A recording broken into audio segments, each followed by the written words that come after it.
There are contracts written on 80-pound paper stock, bound in Florentine leather and signed with a Mont Blanc pen. I spent my life designing the boardrooms where those deals were made. Then there are contracts written in fear, bound by blood, and signed with the forfeiture of your soul. I didn't believe in the second kind, not until I inherited one. My name is Liam. Before all this, I was what you'd call a creative.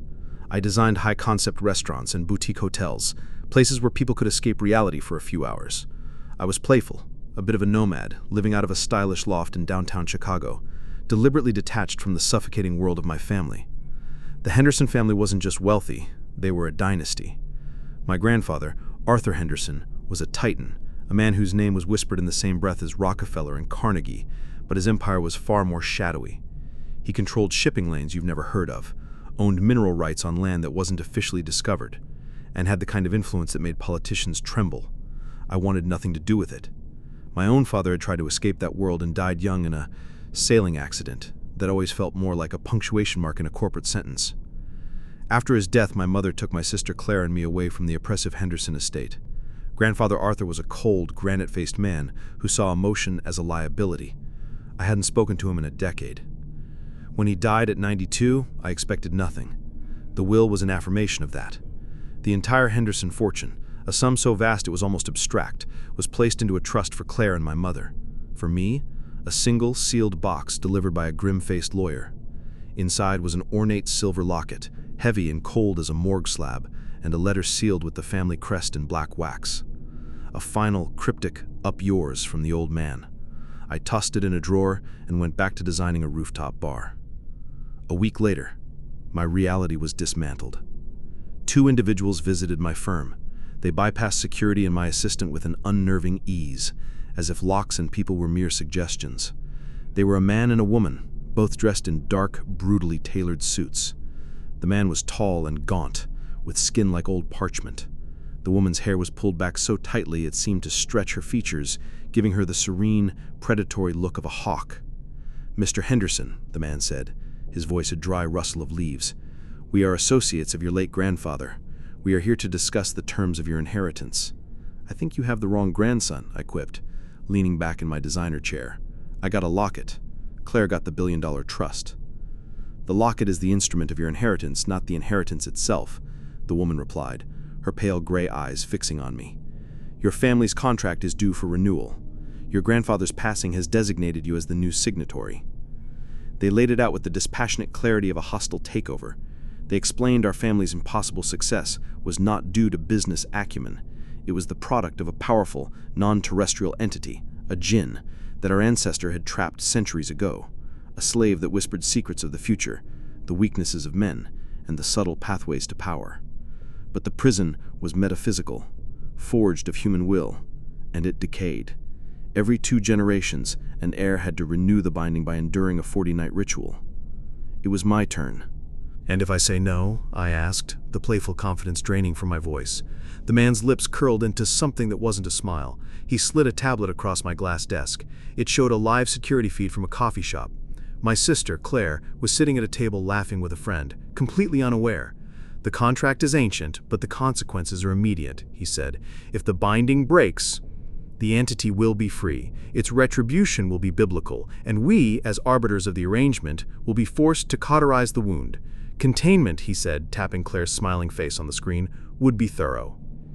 That night, the playful designer was gone, replaced by a cornered animal. I broke the seal on my grandfather's letter. The paper was heavy, the handwriting a shaky scrawl, the script of a man terrified. It was not a letter, it was a survival manual. The trial protocol. Read and memorize. Your life depends on it. The circle. Upon entering the mausoleum each night, you will find a bag of salt mixed with powdered iron. You will pour a perfect, unbroken circle in the center of the floor. You must remain within the circle from dusk until dawn. Do not step outside the circle, not for any reason. What you see is not real. What you hear is not real. The danger is real. The locket. The silver locket is the vessel. It must remain on your person inside the circle at all times. It is a psychic lightning rod. It will protect you from direct influence, but it will also focus the entity's attention upon you. Do not open it until the final night. The illusion. The entity cannot enter your circle, but it will project illusions outside of it. It will use your memories, your fears, and your love against you. It will show you things to lure you out. Remember Rule 1. It is all a lie designed to make you break the circle. The vigil. You must remain awake and aware for the entire duration. Sleep is a gateway. If you fall asleep, your consciousness becomes vulnerable, and it can pull you out of the circle without you ever moving your body. The finalization, on the 40th night, the entity will manifest. You must speak the words of binding provided. Recite them perfectly. The circle is your shield, the locket is the cage, your will is the key. My playful life had been a flimsy facade. Now this ritual was the only reality that mattered. The first night was a descent into a new kind of hell. The gaunt man, whose name I learned was Mr. Alastair, drove me to Northwood Cemetery. He led me to the Henderson Mausoleum, a grand Gothic monstrosity of black marble and leering gargoyles. He handed me a thermos of bitter, unsweetened coffee, a small leather-bound journal, and a heavy canvas bag. "The salt," was all he said. He opened the heavy stone door. I stepped into the frigid, musty air. The door boomed shut, the lock sliding home with a sound like the closing of a coffin lid. A single, bare bulb hung from the ceiling, casting long, dancing shadows. In the center of the floor, as promised, was the canvas bag. My hands shook as I untied it. The salt and iron filings were coarse and cold. I knelt and began to pour, my architect's eye for precision suddenly a life-saving skill. I made the circle 10 feet in diameter, perfect and unbroken. I stepped inside, sat on the cold floor, and placed the thermos and journal beside me. The silver locket felt like a block of ice against my chest. I looked at my watch. 7:13 p.m., sunset. For hours there was only silence. I listened to my own heart hammer against my ribs. Around midnight the temperature plunged. My breath plumed. Frost spiderwebbed across the marble floor. Outside the circle, the air inside my ring of salt remained unchanged. A shimmering distortion appeared just beyond the salt line. It coalesced into the form of my ancestor, Charles Henderson. Another figure appeared beside him, a man in simpler clothes, his face a mask of worry. I watched as Charles, with a cruel, triumphant smile, reenacted a scene of blackmail and ruin. The other man fell to his knees weeping. I wanted to look away, but I forced myself to watch, to understand. Then, as quickly as they appeared, they vanished. I opened the journal. My hand was steady now. The playful Liam was gone. The focused architect had taken over. 0017, ambient temperature drop, external to circle. Visual phenomenon, 2 male figures. Reenactment of historical event. Duration, 3 minutes. Rule 3, upheld. The second night, the illusion was more personal. A perfect image of my father appeared outside the circle. Not the sick, dying man from my memories, but young and healthy as he was in old photos. "Liam," he said, his voice full of warmth and love. "What are you doing in here? Come on, son, let's get out of this place. I'm okay. It was all a mistake." He smiled and held out his hand. Every fiber of my being screamed to go to him, to feel that warmth I had missed my entire life. My knee lifted from the floor. I started to shift my weight. Rule 1. Do not step outside the circle. What you see is not real. The words from the letter flashed in my mind like a lightning strike. I slammed my hand down on the cold stone floor inside the circle, anchoring myself. "You're not him," I whispered, my voice raw. The image of my father flickered. For a split second, his loving eyes turned into pits of burning coal, and his smile widened into a predatory sneer. Then he was gone. I collapsed back, gasping, sweat beading on my forehead. I wrote in my journal, my hand cramping. 0245, auditory and visual illusion. Subject appeared as my deceased father, attempted to lure me from circle. Rule 1 and 3 upheld. Entity exhibits predatory intelligence. This wasn't just a haunting, it was a siege. And I had 38 more nights to go. The first week established the rules of engagement. The Djinn, the entity, as I forced myself to call it in my journal, was a master of psychological warfare.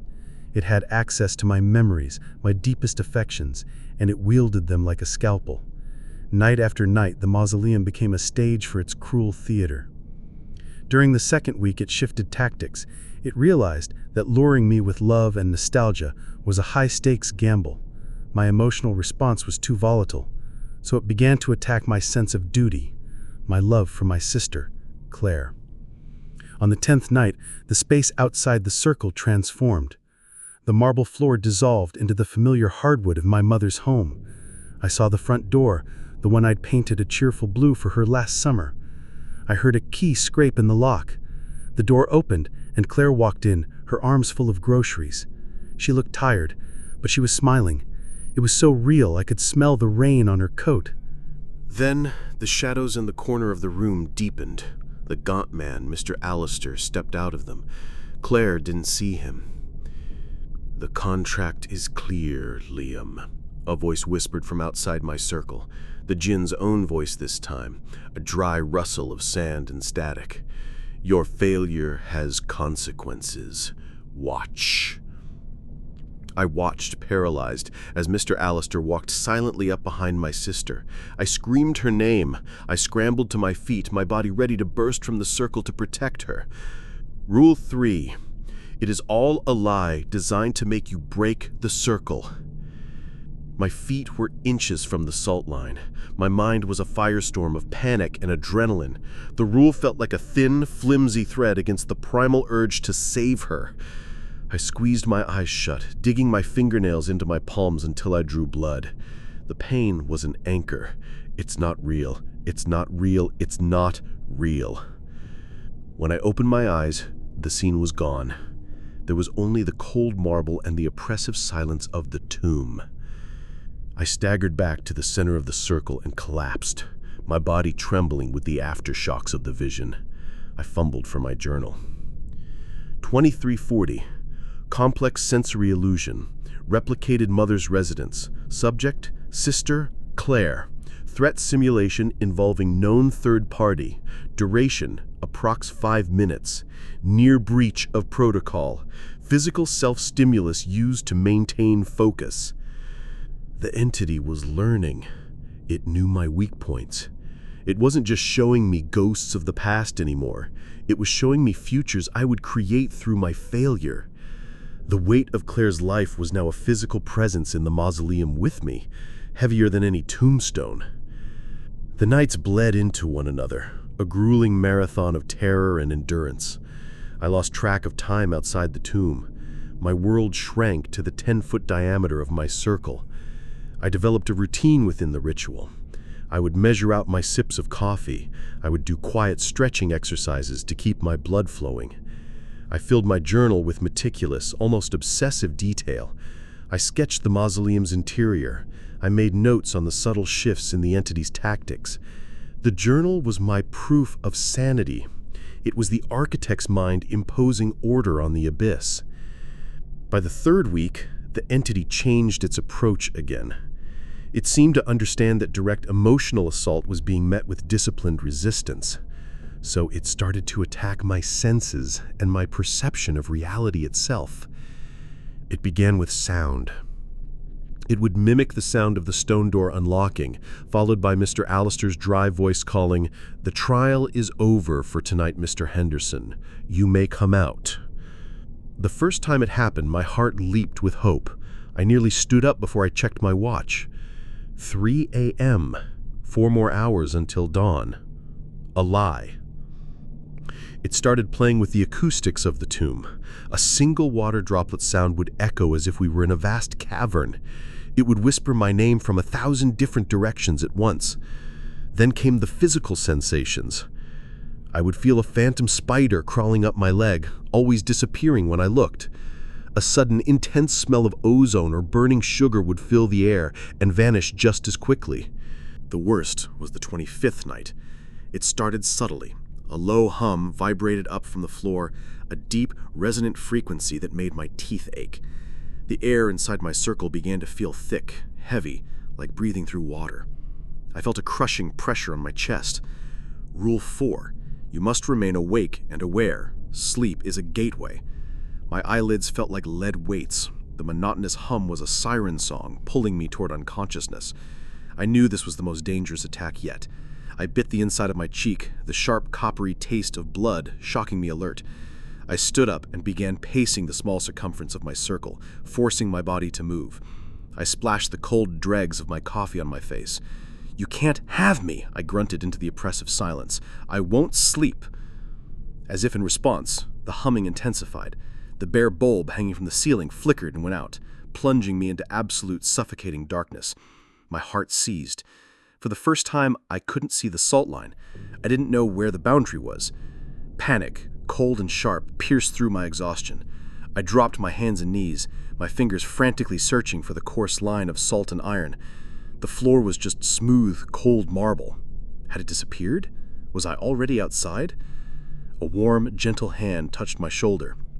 "It's all right, Liam," whispered the voice of my mother, right beside my ear. "You're tired. Just rest now. I'm here." Rule 3. It is a lie. I flinched back with a choked cry, scrambling away from the touch. My hand brushed against it, the gritty, sharp texture of the salt line. I was still inside. I had been inches from the edge. "Get away from me!" I roared into the blackness. A soft, sad sigh answered me. The pressure in the air eased. The humming stopped. A moment later, the light bulb flickered back on. I was alone. I was drenched in cold sweat, my heart hammering a frantic rhythm against my ribs. I practically crawled to my journal. 0410, multisensory assault. Auditory, low-frequency hum, physical, air pressure, and electrical interference, followed by tactile and auditory illusion, mother's presence during induced darkness. Protocol maintained. Note, the entity can manipulate external power sources. Vulnerability to sensory deprivation is high. This was no longer just a test of my love for my family.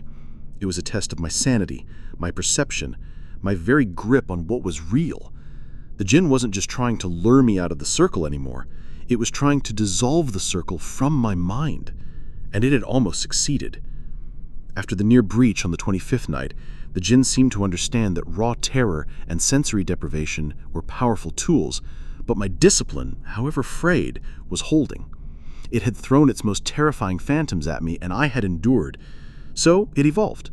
It stopped trying to scare me out of the circle and began a far more dangerous game. It started trying to convince me to leave. This new phase began on the 28th night. There were no temperature drops, no spectral figures, no phantom touches. There was only silence for hours. The quiet was more unnerving than the screaming had been. I found myself tense, waiting for an attack that never came. Then, just after 3 a.m., a figure coalesced outside the salt line. It was me. Not a ghostly echo or a monstrous caricature. It was a perfect, solid-looking duplicate of me. He was wearing the same worn jeans and Henley I had on, but he looked better, rested, confident. He leaned casually against a marble sarcophagus, arms crossed, and studied me with a look of detached pity. "Look at you," he said, and his voice was my own, calm and rational. "Huddled on the floor in a ring of salt, filthy, exhausted, talking to yourself in a journal. Do you even hear how insane this is?" I stared at him, my mind refusing to process what I was seeing. I gripped the journal tighter. Rule 3. What you see is not real. "Oh, I'm real enough for a conversation," my doppelganger continued, a wry smile on his face. "I'm the part of you that isn't terrified, the part that's thinking clearly. And I have a question. Why are you doing this?" I rasped, my voice hoarse from disuse. "To protect my family." "Protect them?" He laughed, a short, humorless sound. "You're upholding a demonic pact that turned our ancestors into monsters. You're perpetuating the very poison that ruined our family. Grandfather Arthur wasn't a strong man, Liam. He was a hollow shell, terrified of the very power he commanded. You're choosing to become him. Is that protecting Claire? Or are you just signing her children up for the same hell in 40 years? His words were sharp, logical, and they struck at the very core of the doubts I had been suppressing for weeks.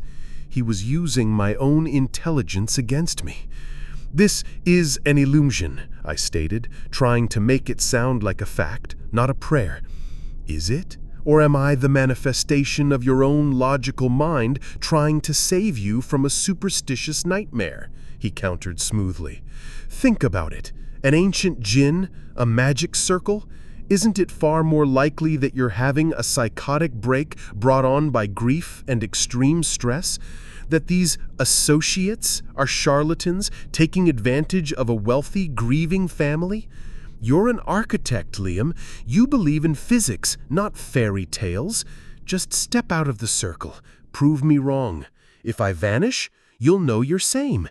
If I don't, well, then we can talk about a real solution." He was brilliant. He was offering me a scientific method to test my own sanity, an escape hatch disguised as logic. The temptation was immense. For a moment, I saw a path out of this nightmare, a return to a world that made sense. I looked at the salt line. It was just salt.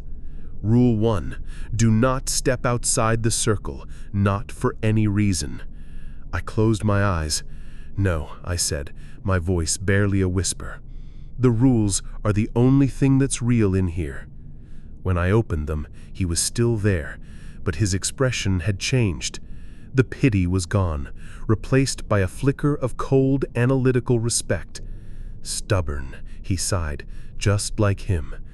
And then he dissolved into nothing. This became the new routine for the next 12 nights. My doppelganger would appear, and we would debate. He was the most terrifying monster of all because he was reasonable. He dismantled my motives, questioned my reality, and chipped away at my resolve with surgical precision. He offered me deals. "We don't have to be master and slave," he said on the 34th night. "Imagine it, Liam, a partnership. Your creativity, my influence. We wouldn't just build buildings, we could build empires. We could cure diseases and wars. All you have to do is change one word in the final incantation. Not 'I bind you,' but 'I welcome you.' A promotion, not a prison sentence." He used my love for Claire. "She's safe for now," he told me on the 37th night, his voice soft and compassionate. "But what about when she gets sick? What about when she's old? The world is a dangerous place. As my partner, you could truly protect her. You could give her a life without fear. Isn't that what a brother is supposed to do?" Each night, the battle was exhausting. It was a war fought with logic, philosophy, and emotion. I filled my journal not with descriptions of monsters, but with philosophical arguments and counter-arguments. I was debating a demon for my own soul, and the demon wore my face. I clung to the rules like a drowning man to a raft, because they were the only things that didn't argue back. They were absolute. By the 39th night, I was a ghost myself. I was thin, pale, with a wild beard and eyes that had seen too much. My doppelganger appeared, looked at my wretched state, and for the first time, he didn't speak. He just shook his head slowly, a look of genuine disappointment on his face, before fading away. I knew then that the debates were over. The final test was coming. I spent the rest of the night in silence, reading over the incantation of binding on the second page of my grandfather's letter. The words felt alien on my tongue, a dead language for a dead ritual. I practiced them until they were etched into my memory, a final, desperate blueprint for survival. The sun rose on the 40th day, and for the first time, I felt no relief. I only felt the cold dread of the sunset to come. The final exam was here. The 40th day was a blur of muted colors and distant sounds. Mr. Allister collected me from the cemetery in the morning, his face as impassive as ever. He drove me back to the secure, sterile hotel room that had become my daytime cell. I showered, the water sluicing over a body that felt alien and brittle. I forced down some food, tasteless fuel for the ordeal to come. I tried to sleep, but my mind was a high-tension wire, humming with the anticipation of nightfall.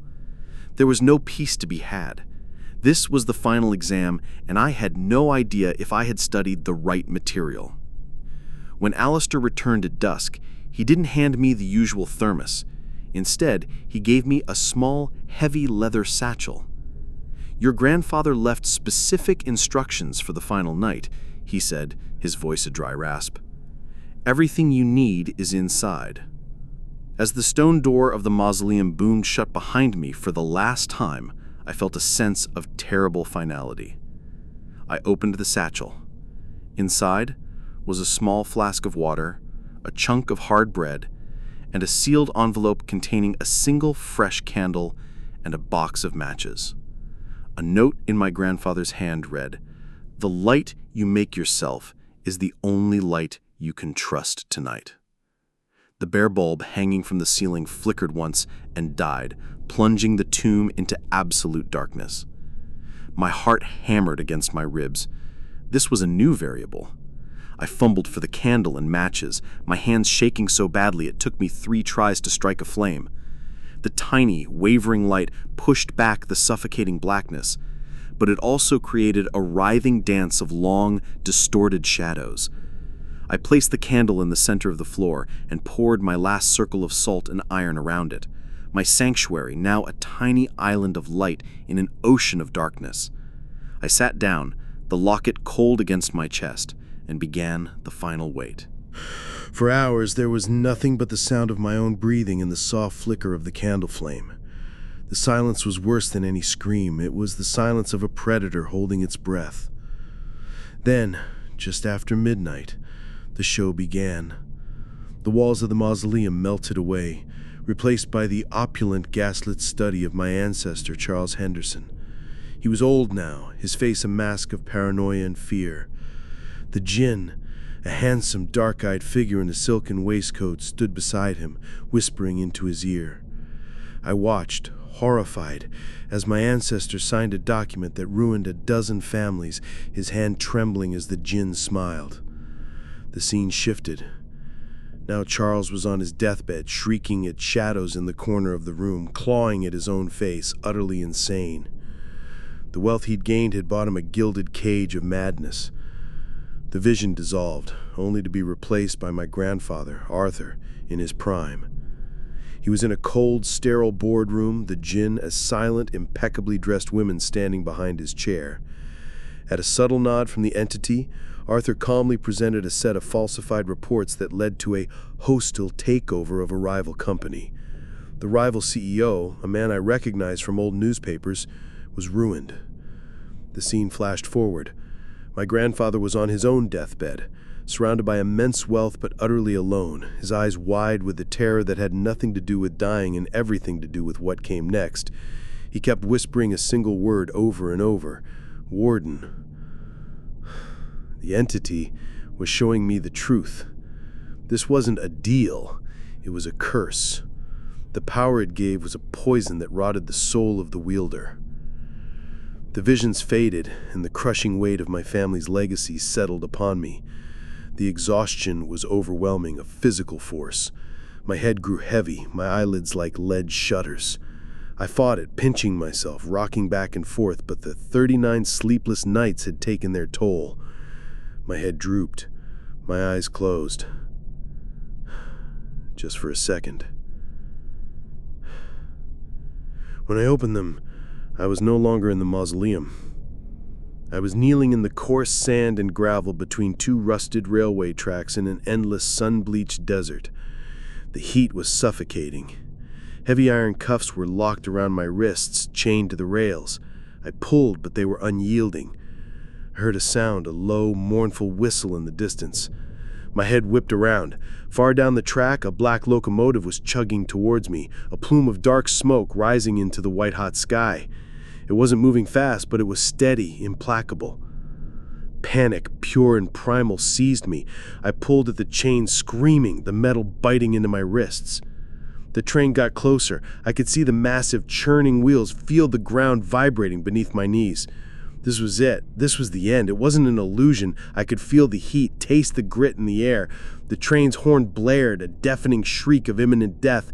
It was just yards away. I closed my eyes, bracing for the impact. My eyes snapped open. I was on my hands and knees, my body halfway out of the circle. The tip of my boot was in the salt, but my hands were on the cold marble outside. The train horn was still echoing in my ears. I had fallen asleep while sitting up, and in my dream state I had crawled out of my sanctuary. Rule 4. Sleep is a gateway. It can pull you out. With a strangled cry, I threw myself backward, scrambling fully into the circle like a crab scuttling away from a predator. I landed in a heap, gasping, my heart feeling like it was going to explode. And then I saw it. The entity had dropped all its masks. The space outside the circle was filled with its true form. It was not a man or a woman, not a monster of smoke and shadow. It was a tear in the fabric of reality, a vortex of impossible colors and swirling, silent energy. It was beautiful, and it was terrifying. At its center was a core of darkness, so absolute it seemed to swallow the candlelight. And from that darkness, 2 points of light ignited, eyes of cold, ancient starlight that fixed on me with an intelligence that was vast, alien, and utterly contemptuous. This was the being my family had enslaved. Its voice echoed not in the air but directly inside my skull, a chorus of 1,000 shattered souls. You have failed. The power that slammed into me was a physical force. The circle of salt flared like a magnesium strip, a brilliant white line holding back a tidal wave of pure will. I was thrown back against the marble wall. The candle was snuffed out, plunging us into darkness, but the entity was its own light, bathing the tomb in its unholy, shifting glow. The warden sleeps. The contract is void. Your line ends. Your sister is mine. An image flooded my mind. Claire, her face pale with terror, being dragged into the shadows by the gaunt Mr. Alastair. It was happening now. This was the final gambit, to fill me with such despair that I would give up. But seeing its true form, hearing its true voice, something inside me shifted. The fear was still there, a roaring inferno, but beneath it, a different emotion sparked. Pity.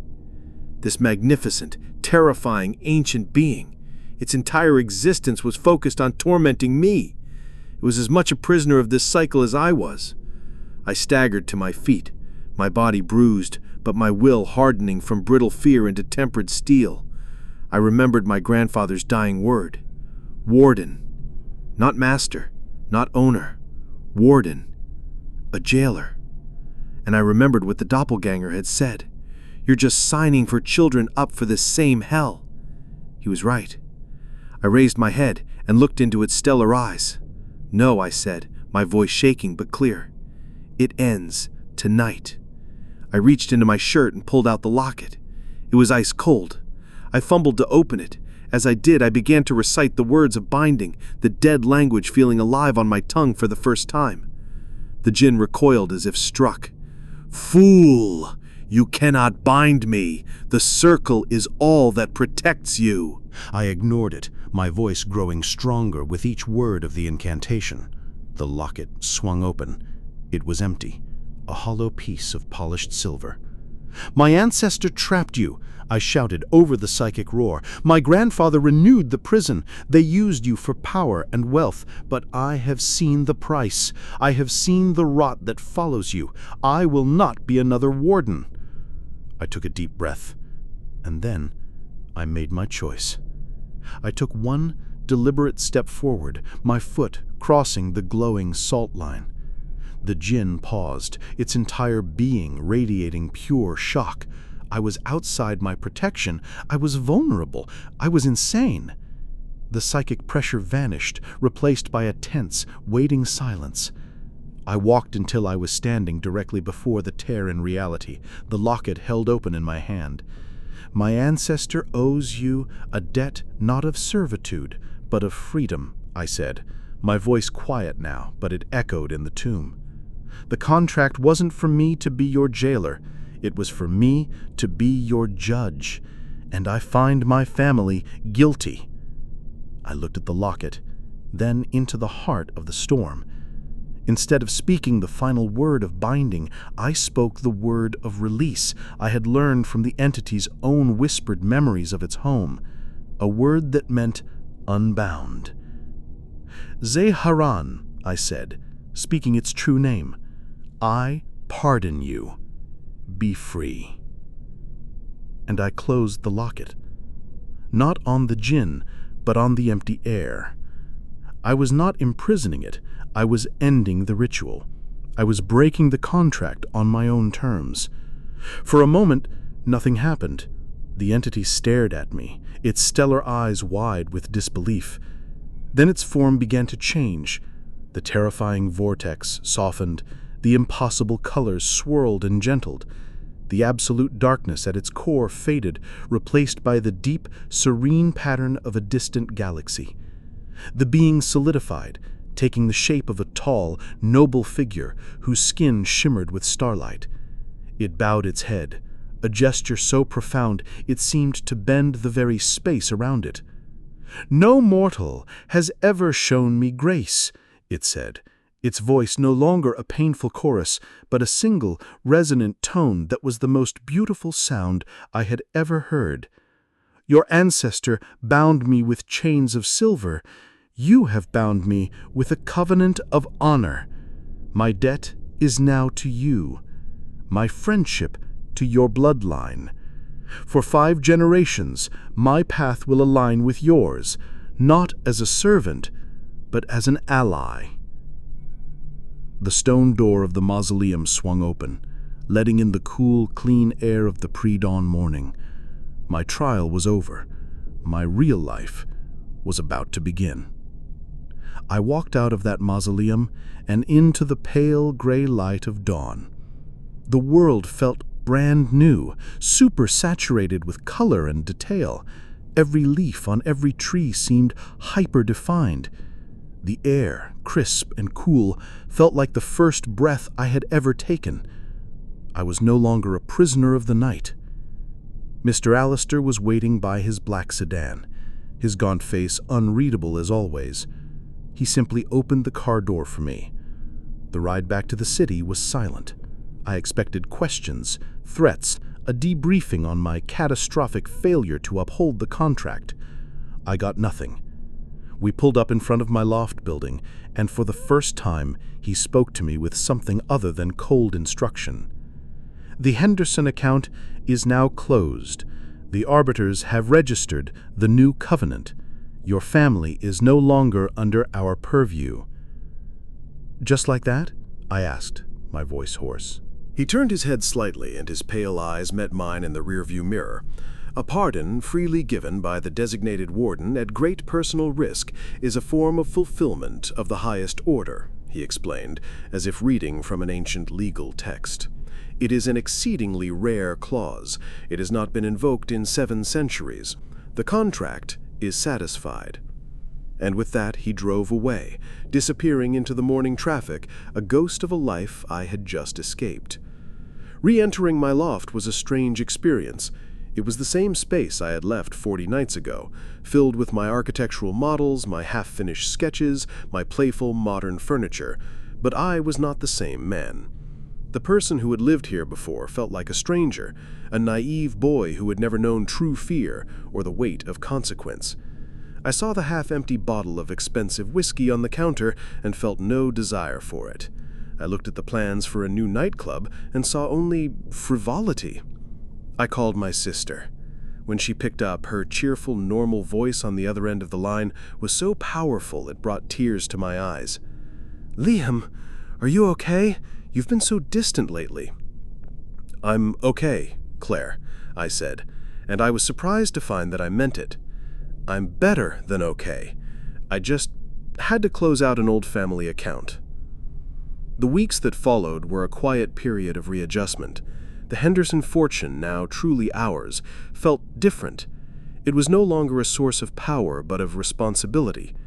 With my mother and Claire, we established the Henderson Heritage Foundation, its mission to fund architectural restoration projects and provide scholarships for underprivileged students in creative fields. We began using the money to build things that would last, to repair the ugliness of the past by investing in the beauty of the future. It was my quiet apology to the world for my family's sins. I wondered if I would ever see or hear from Zarin again. I half expected grand visitations, but there was only silence. I began to think that perhaps its parting words were merely a poetic metaphor, a final, graceful exit. I was wrong. The alliance was real, but it operated on a plane of subtlety and grace. The first sign came about 6 months later. Claire, a gifted cellist, had her first major solo recital with the city orchestra. In the days leading up to it, she was paralyzed by a crippling bout of stage fright, a recurring issue that had threatened her career before. The night of the performance, I sat in the audience, my heart aching for her. She walked onto the stage, pale and trembling. She sat, raised her bow, and hesitated. Then a strange thing happened. From my seat, I saw a single, almost invisible mote of shimmering light, like a speck of dust catching the stage lights, drift down from the high ceiling and settle on the scroll of her cello. Claire blinked, took a slow, deep breath, and a profound sense of calm washed over her features. She began to play. The music that filled the hall was not just technically perfect, it was imbued with a passion and confidence that was breathtaking. She played not like a student, but like a master. After the thunderous applause, backstage, she hugged me, her eyes shining. "I don't know what happened," she whispered. "Right before I started, I felt this perfect silence. Like the whole world was holding its breath just for me. All the fear just went away. I knew. I just smiled and told her she had it in her all along." The second sign was for me. I was deep into a project designing a new pediatric research hospital. The board wanted a building that was efficient and clinical, but I was fighting to create a space that felt hopeful, that didn't feel like a prison for sick children. I was stuck, frustrated, my designs feeling cold and uninspired. One night, I worked until I couldn't see straight and fell asleep at my drafting table, my head resting on a half-finished blueprint. I awoke at dawn to the smell of fresh coffee that I hadn't made. My neck was stiff, but my mind felt clear. I looked down at the blueprint. There, drawn in faint, shimmering silver lines that seemed to hover just above the paper, was a new design for the central atrium. It was an impossible structure, a sweeping vaulted ceiling that incorporated principles of light refraction and organic geometry that I had never seen before.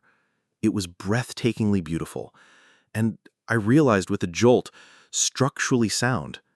It would channel natural sunlight into every corner of the building. It would make the entire hospital feel alive. I spent the next week translating that ghostly sketch into real architectural plans. The hospital I built from that design won international awards. Critics praised its spiritual sense of peace and healing atmosphere. I never told anyone where the core concept came from. It was a silent collaboration. Years passed. I got married. I had a son of my own, a boy named Leo. The Henderson legacy was no longer a source of dread, but of quiet pride in the good we were doing. The 40 nights in the mausoleum began to feel like a distant, surreal dream. But I never forgot. One autumn afternoon, when Leo was 5, we were at a crowded city park. I turned away for a moment to answer my phone, and when I turned back, he was gone. Panic, cold and familiar, seized me. I shouted his name, my eyes scanning the sea of strangers. He was nowhere. The old terror, the feeling of powerlessness, came rushing back. Just as I was about to call the police, a sudden, gentle breeze rustled the leaves of a large oak tree nearby, drawing my eye. It was an odd breeze, as the rest of the air was perfectly still. It guided my gaze to a quiet, secluded alcove behind the tree. And there was Leo. He was sitting on the grass, completely safe, giggling as he watched a single, magnificent butterfly with wings that shimmered with all the colors of a distant nebula. The butterfly rested on his small hand for a moment before spiraling up into the sky and vanishing. Leo ran to me. "Daddy, did you see the pretty butterfly? It was lost, and I told it where to go." I hugged him tightly, a profound sense of gratitude washing over me. I looked up at the empty sky. "Thank you, my friend." I understand now. The covenant wasn't a promise of power or miracles. It was a promise of quiet guardianship, of subtle grace of a friendship that operates on the edges of perception. My family's story is no longer about a cage. It's about the unexpected peace that comes from finally opening the door. I had walked into that tomb to save my family's future, but in the end, I had redeemed its past, and in doing so, I found a purpose far greater than designing buildings. I had helped build a bridge between worlds, founded not on fear, but on a single act of impossible grace.